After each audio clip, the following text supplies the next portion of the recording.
La vida es una actitud, por Norman Sánchez. Capítulo 10. La paz del perdón. El perdón cae como lluvia suave del cielo a la tierra. Es 2 veces bendito, bendice al que lo da y bendice al que lo recibe. William Shakespeare.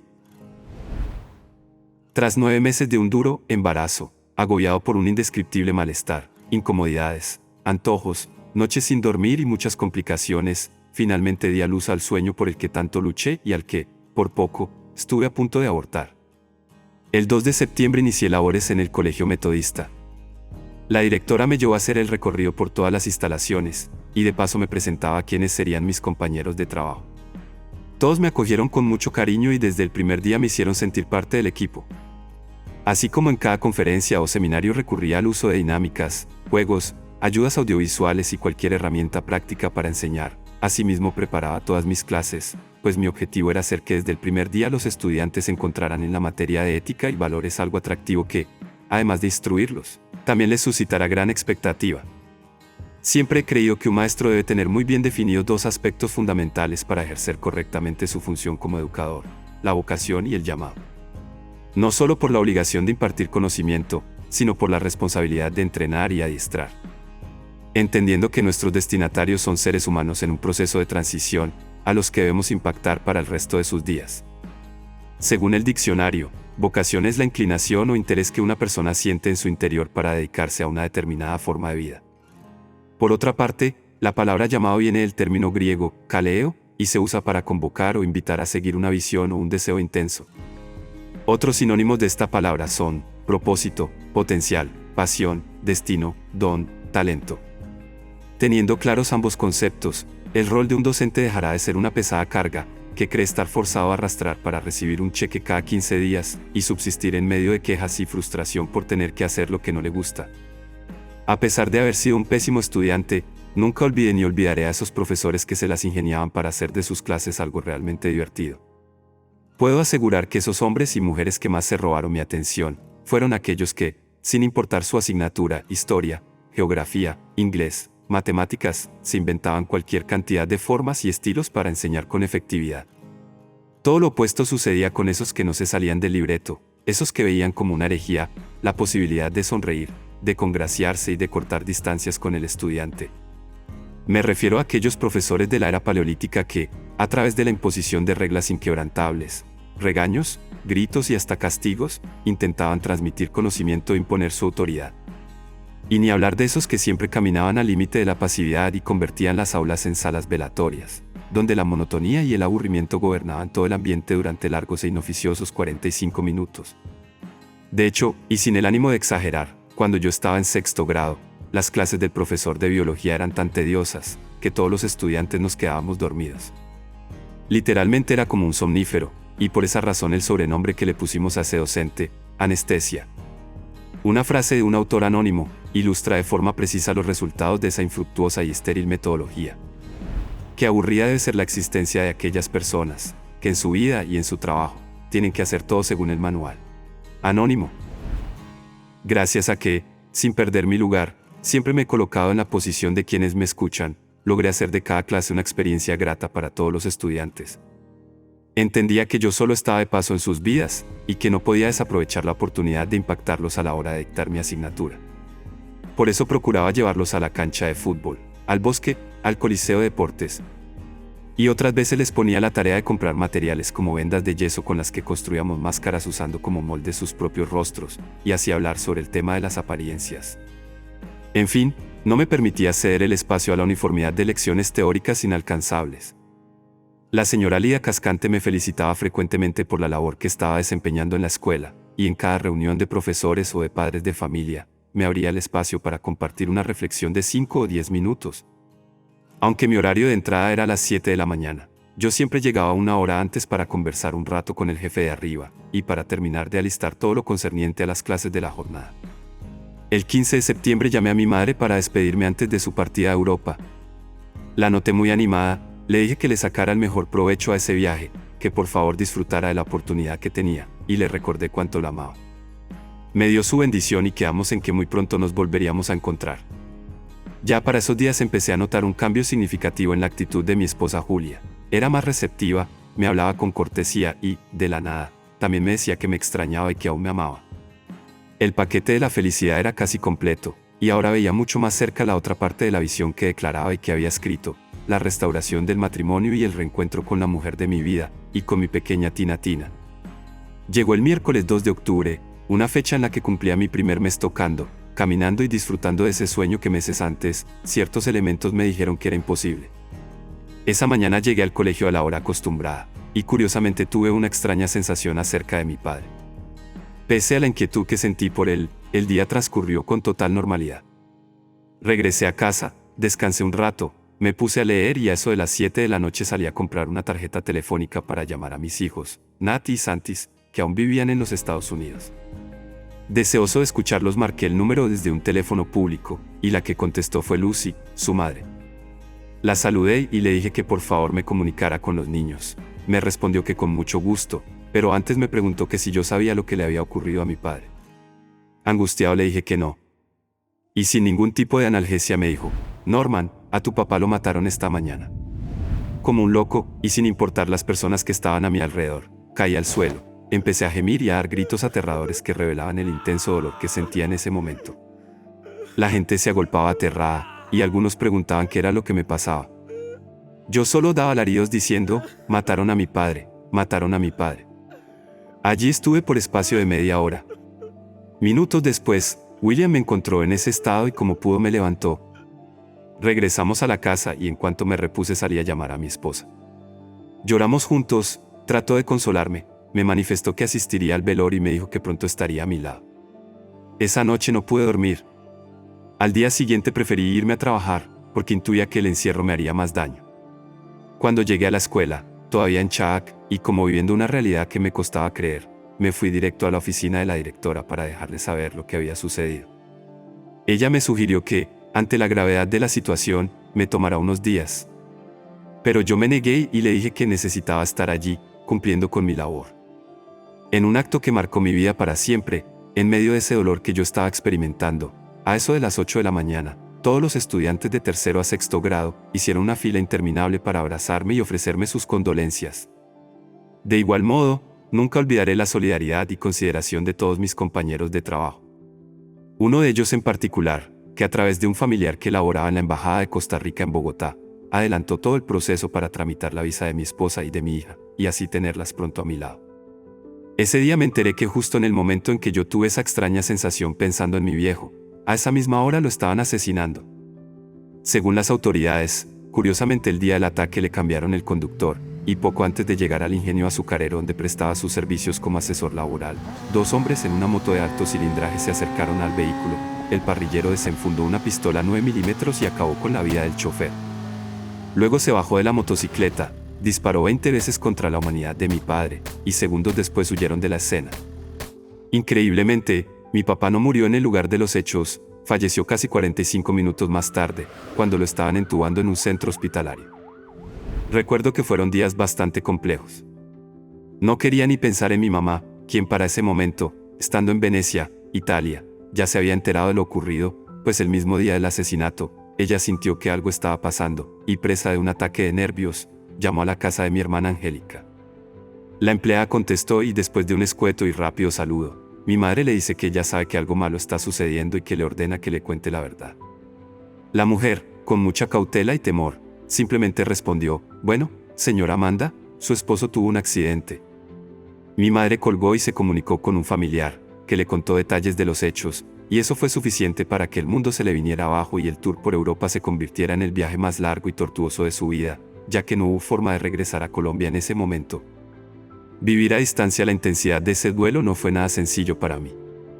Pero con el correr de los días comenzaba a sentir un alivio y, sobre todo, una profunda paz que el perdón me otorgaba. Y es que, haber tenido la conciencia, la determinación y la bendición de, un día antes de viajar a Costa Rica, reencontrarme con mi papá, pedirle perdón, abrazarlo, darle un beso y decirle que lo amaba, me daba una tranquilidad enorme. Estoy seguro que mi vida nunca hubiese sido igual si no tomo la decisión de perdonarlo y dejarle saber lo agradecido que estaba por todo lo que hizo por mí.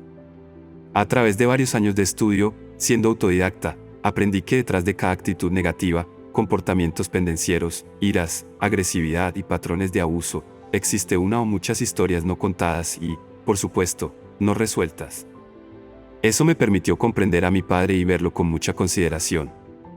Entendí que los procesos de abandono, maltrato y abuso durante la infancia, infortunadamente llevan a muchas personas a hacerse duras, a cerrar sus corazones, a repetir conductas y a querer cobrarle la factura de su pasado a todo el que se atraviese en su camino, incluyendo sus seres queridos.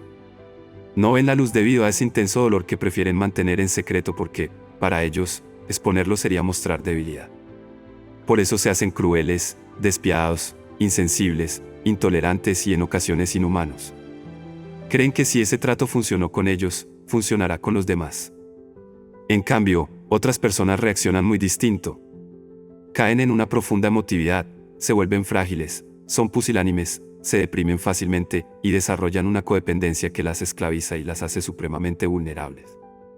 Tengo que reconocer que, durante mi niñez y adolescencia, yo tenía una mezcla de ambos, y por casi 10 años viví prisionero de mis propias miserias, hasta que encontré el camino, la verdad y la vida.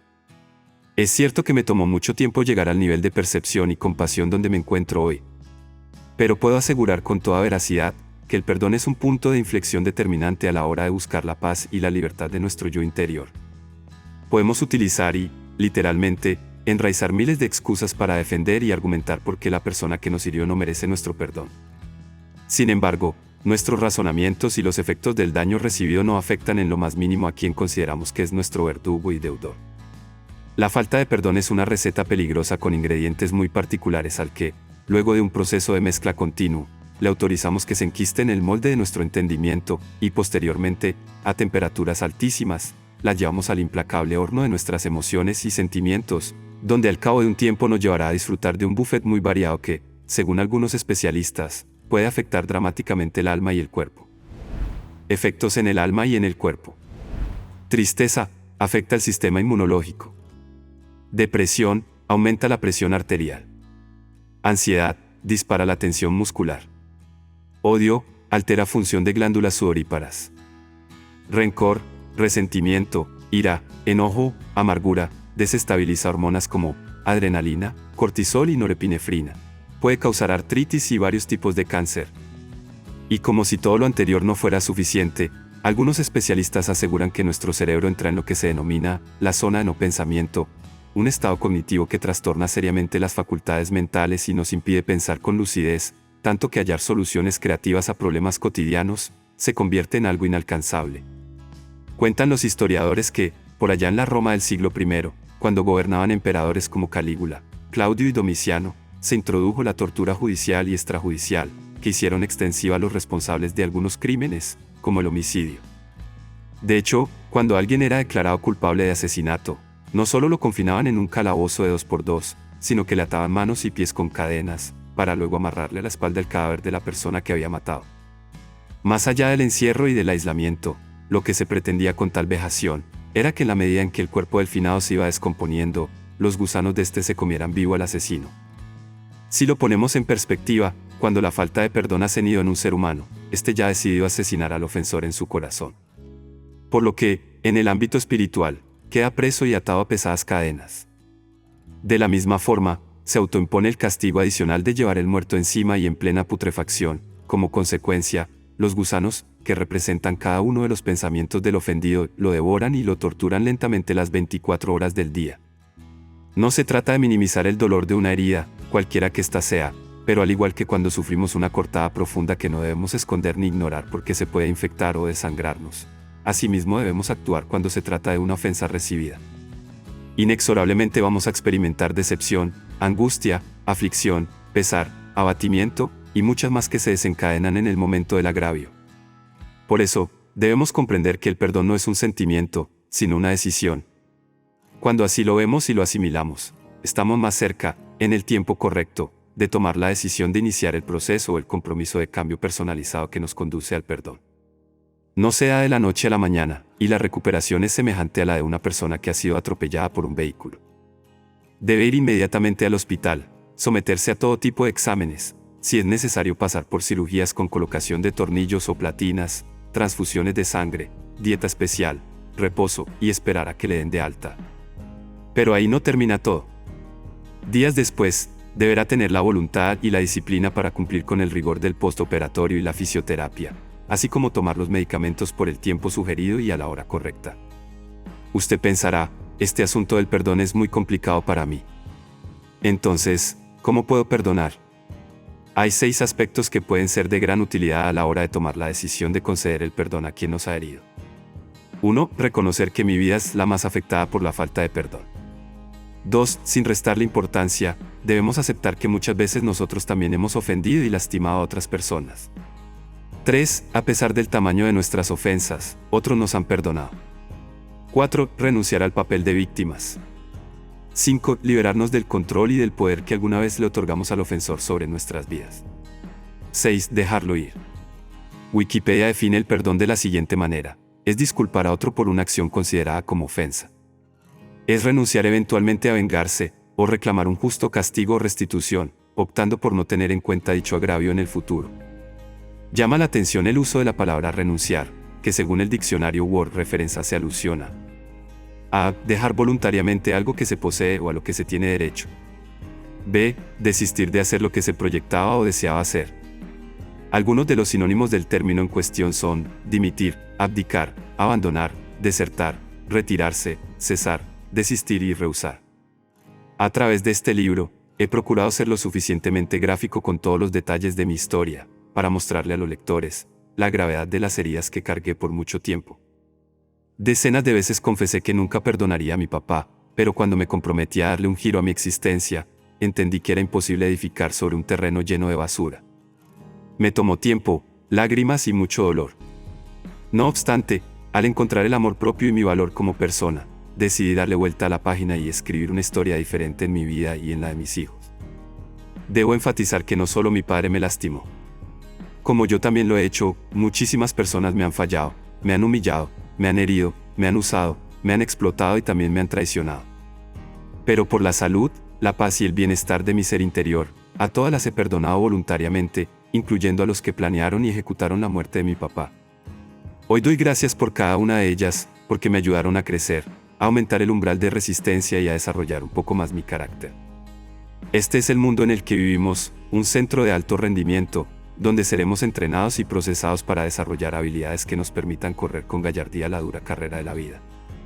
Claro está que, solo aquellos que pagan la cuota de sacrificio y no claudican ante los obstáculos del diario vivir, serán los que reciban la recompensa de una nueva y más alta dimensión de paz y felicidad.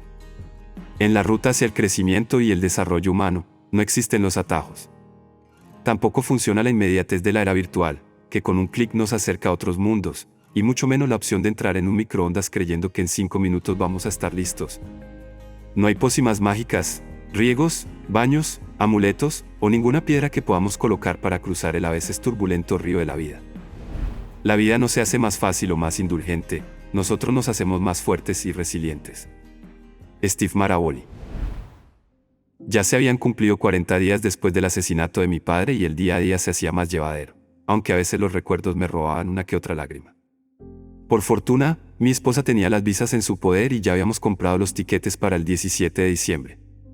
Llegó el momento de mudarme, y felizmente encontré un apartamento ubicado a 2 cuadras del colegio metodista. Con la ayuda de mis compañeros de trabajo logré amoblarlo con todo nuevo, y ya se vislumbraba la restauración del matrimonio con la única mujer que realmente amaba. Todos los días hablábamos por teléfono, muy felices del cercano reencuentro, pero la que se mostraba más emocionada por lo que sucedía era la pequeña Tina. Pues además de querer estar con su papá, después de un largo año de separación, la dicha que la invadía al pensar que se subiría a un avión por primera vez, no la dejaba pensar en absolutamente nada más.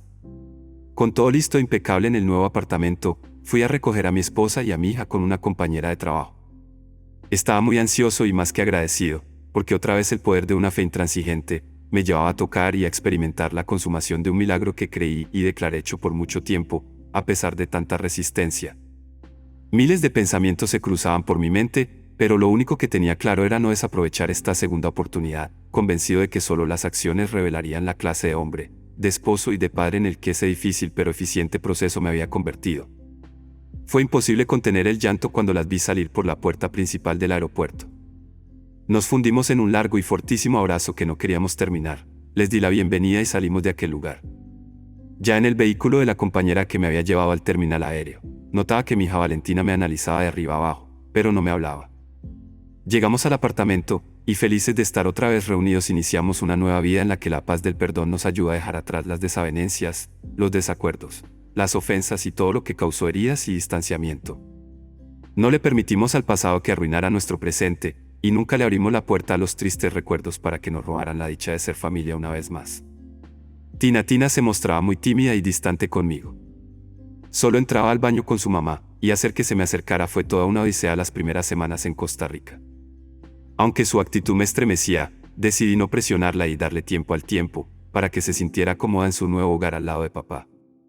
Para ese entonces estaba disfrutando las vacaciones de diciembre, así que tuve el tiempo suficiente para compartir con ellas. Las llevé a conocer a mi amigo William y el lugar donde había vivido durante 9 meses, recorrimos varias plazas comerciales, el centro de la ciudad, y por supuesto, el colegio metodista donde Tina estudiaría con una beca sobrenatural, como yo lo había confesado. Compramos los regalos de Navidad y preparamos todo lo necesario para disfrutar de una celebración inolvidable. Después de una larga espera, por fin mi hija aceptó ir conmigo a hacer unas compras en un supermercado, a una cuadra de la casa. Muy emocionado la abracé, le agradecí por aceptar la invitación y, cuando íbamos caminando, le pregunté por qué había estado así conmigo. Con la típica vocecita de una pequeña de apenas 6 años me contestó: «Papi, es que estaba muy triste porque tú me abandonaste». Ante semejante respuesta me arrodillé, la abracé fuerte y le pedí perdón. Asimismo, como pude le expliqué que esa nunca fue mi intención y que yo la amaba con la vida. Desde ese instante se rompió aquel bloque que parecía alejarla de mí, y comprendí el daño que le causa a los niños la separación de sus padres. Que, aunque en su diario vivir jueguen, rían, sean inquietos y disfruten, el peso de la cruz que llevan dentro y que no pueden describir, es arrasador. Nuevamente la paz del perdón, en esta ocasión con mi amada Tina, cerraba brechas en el alma, sanaba un dolor impensable y restauraba nuestra relación. Tristemente, algunos padres de familia creen que pedirles perdón a los hijos es muestra de debilidad y pérdida de autoridad. Pero lo cierto es que, al hacerlo con toda franqueza, reconocemos nuestra fragilidad e imperfección. Revelamos que, aunque nuestro anhelo es hacer siempre todo bien, no tenemos tal capacidad y muchas veces nos equivocamos, pero que estamos prestos a aprender y a intentarlo de la mejor forma en una próxima ocasión.